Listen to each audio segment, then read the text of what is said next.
I think it's best to start at the beginning. We released our album Heaven in Hiding in 2021, and then we had a lot of touring. We were a lot out on the road, and we did our acoustic versions, and we took kind of a break from writing new songs. And after we came back from touring with In Flames early 2023, we started the process of writing what will be our next album. So people who have followed the band for a long time know that In Flames has acted as a big inspiration for me and Eddie growing up. Looking back at how that year was with the album release, and then not knowing if you're going to get on the road, and so into going into a really busy touring year actually, where you were kind of overwhelmed with being like on the road again, and then of course getting this amazing opportunity to like support your childhood or your teenage heroes, if you will, kind of felt like, okay, now it's done, Heaven in Hiding is done, the cycle has ended really.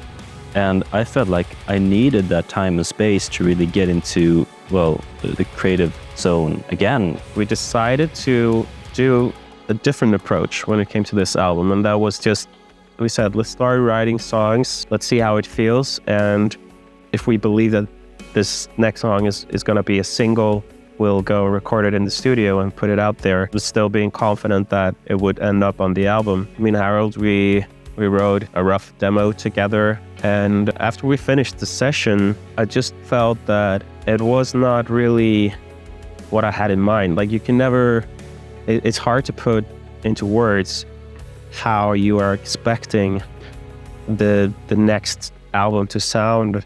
I had an idea where I kind of wanted to take it, and I started writing that same evening. I wrote almost the entire Come Hell or High Water, and I sent it to Harald, and I said, like, look, this is not really what I mean in terms of this is our new sound, like we're not gonna change in that way, but I felt that it really gave me an emotion and a feeling or a vibe that I was aiming to grasp on the new album.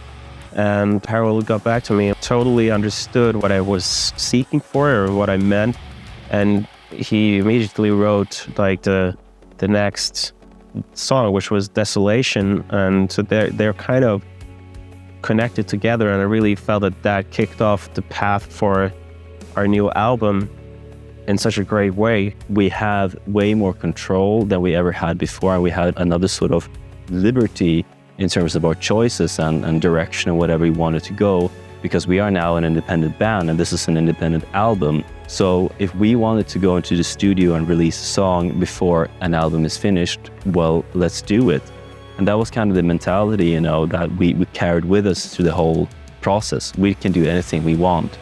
The main setup was that Harald would come up with like an instrumental idea, and then we would get together once a week and we would work on that and try to develop a song together with vocals and lyrics, but mainly like a foundation. And then for the rest of the week, I would be working on like harmonies and the arrangements and all the programming and kind of making the song more finished, while simultaneously Harald was working on the next song.